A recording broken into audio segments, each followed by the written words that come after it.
We're the only Vietnamese restaurant in this whole city. We make a smoked brisket, smoke it for 12 hours. Nowhere else in the city does it. Hey guys, we're back here with episode 2 on discovering YYC. We decided to do a quick questionnaire with Peter Pham, who owns Pho City.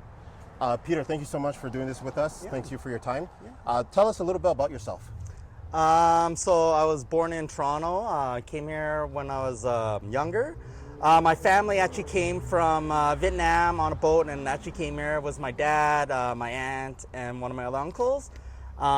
They came here and they started businesses as we grow. So now my family here, I have about 100 and probably like 20 members of family all over Calgary. We have businesses all over the city. So I own 2 restaurants in Calgary and in Chestermere, also Pho City. My family owns a bunch of nail salons and restaurants all over the city. So what got you yourself into entrepreneurship? Well, I actually went to school, so I went to SAIT, I did accounting, and I did hotel restaurant management. Realistically, I couldn't find a job, so I just said, you know what, an opportunity came up, so I ended up starting my first restaurant in Chestermere. So I've had that restaurant in Chestermere for about 9 years now.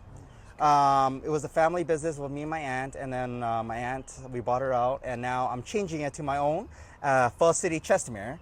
And then me and my dad, we came here and we end up opening our own, building our own here for about 3 years here now, so it's been amazing. Okay, awesome. Yeah. So 3 years this location? Yes, 3 years at this location. Perfect. Is there a specific reason why you guys picked Chinatown for this restaurant? Realistically, it was just opportunity again. Okay. We opened right in the middle of COVID, so COVID was extremely hard. Yeah. We would get 1 table a day if we were lucky. Wow. But now with everything changing, downtown's getting busier again. We're booming now, and we changed their hours, so now we're open to midnight on Thursday, Friday, Saturday, so it brings a lot more customers. And then the rest of the days, we're open till 10 o'clock. Awesome, awesome. Yeah. You hear that, guys? If you're downtown having fun and you're looking for something to eat, late hours, definitely check out Pho City. They're open.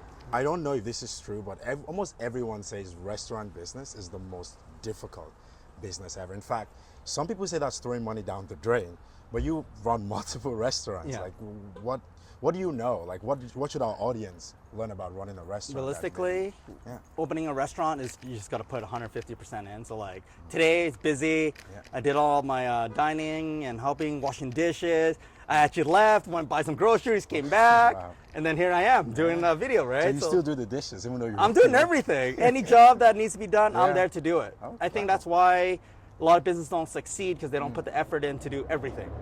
Regardless of your status in the business, whether you're the business owner, whether you're the manager and executive, you should always be willing to put in the work with the rest of your staff. Exactly. I feel like if you show you can do the job too, your workers enjoy it and they're happier, they're like, oh yeah, he can do it, instead of being just a boss, bossing everyone around. People don't like that, right? So I kind of put as much effort in as I can for all my businesses. You said you studied accounting in school. Yeah.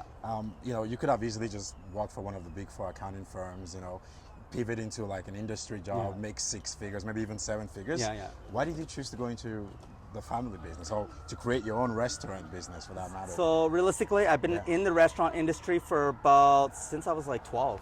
So I've worked restaurants pretty much my whole life, and I just kept going. I did schooling, and then I did accounting, and to me it was kind of boring. You just kind of sit there, do numbers. But now when I do the restaurant, I meet so many people, and I love it. Like, I see other owners everywhere. I always talk to other owners, and it's just nice because you get to build your network a lot bigger this way too.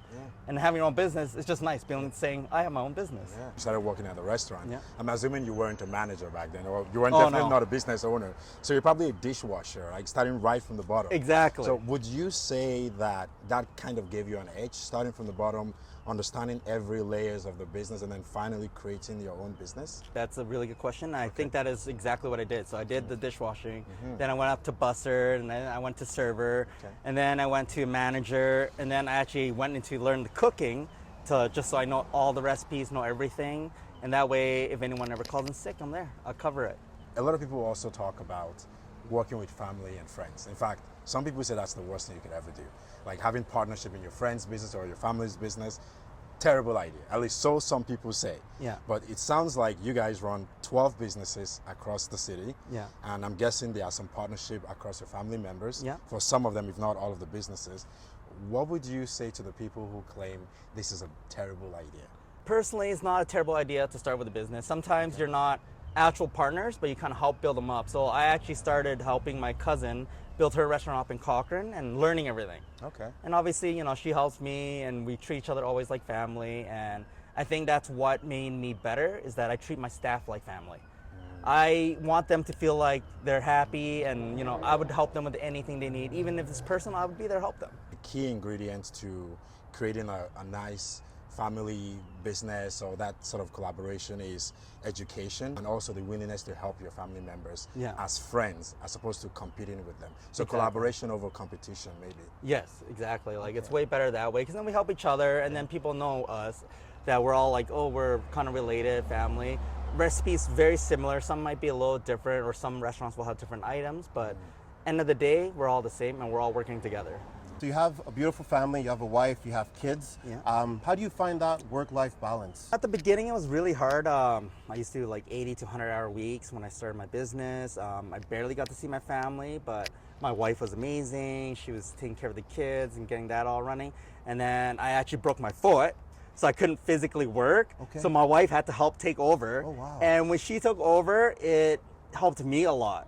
Okay. And we worked together because she was doing a different job before. And then she would help me with the restaurant, and then we had the balance where I would take care of the kids at home, and we just kind of worked from that, and it was amazing. So breaking my foot was a blessing, because it actually changed things and made me forced to let go of the restaurant and let someone else take care of it. Yes. And yeah. Okay, So it was awesome. amazing. So where do you and your family reside? Which community in Calgary? We actually live in Chestermere. I've lived in Chestermere probably for at least 10 years now. 10 years But now. I love it. A little small town. It is a bit of drive to come back to work down here, but end of the day, it's like amazing. Tell us a little bit more about Chestermere. What do you love about that community? So I love Chestermere because first it's a lake. So we can play on the lake all the time. My friend has a boat, so we're always going on there. We're wakeboarding and doing all that. I take my kids to play on the lake all the time, swim.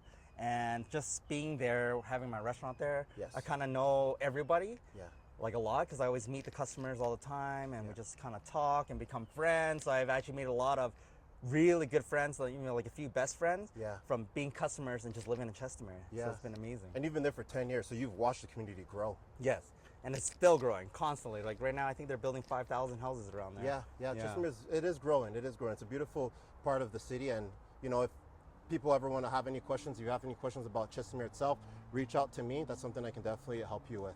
So, Peter, we have a final question for you. Yeah. How are you grooming your children for success down the road? So it's funny. I always wanted to do a vending machine business. So I told them to save their money from chores, birthdays, and eventually they bought their first game machine, which was a teddy bear crane. So we'd pick up the teddy bear and win it, and you get a prize. Yeah. They bought it, they bought the teddy bears, filled it up, and they would play whenever they come to the restaurant. Other kids would play.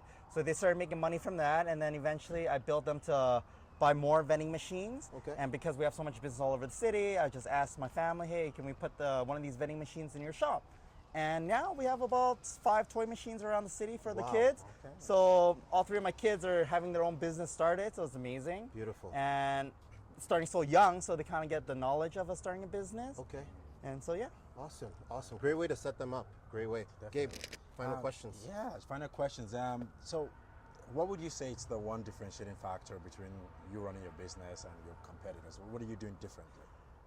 Personally, what I am doing different is I don't give up. I'm always thinking out of the box. So when I first started Chestermere, I didn't know anything about restaurant a lot. Like when you work it and when you run it, it's 2 different things. So I actually went out of the box and I started going to every single school around Chestermere. I advertised that I wanted to do a hot lunch with them. So I would get the kids to like my food. And each meal back then was probably like $4 a meal, and they would get it at lunch once a week. I got all the schools in Chestermere at one point, and all the kids love it. So the kids would eat the meal, bring it home. I put my stickers on top, my logo, and then they bring it home. Mom, I love this. Can you take me to this restaurant tonight? And guess what? The parents would come. The parents try my food, and it just kept growing that way.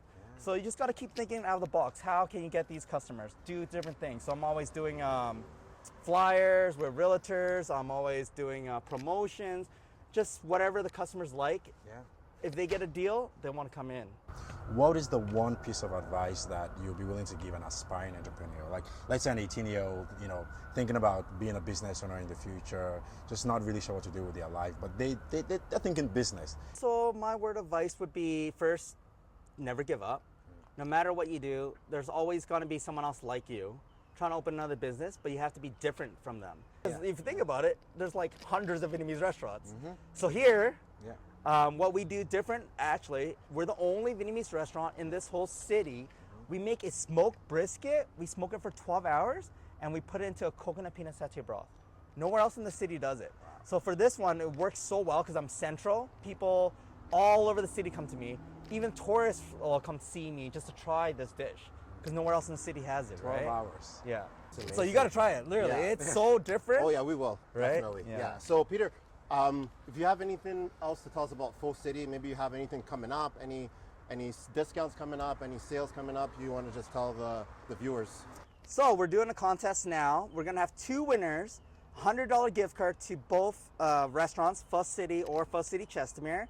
You have to like my page, phocity.yyc on Instagram or phocity.chestermere on Instagram, as well as share the post for more entries. The more entries you get, the more chances you have to win a $100 gift card. Also, if you tag each friend, you'll get an extra entry as well.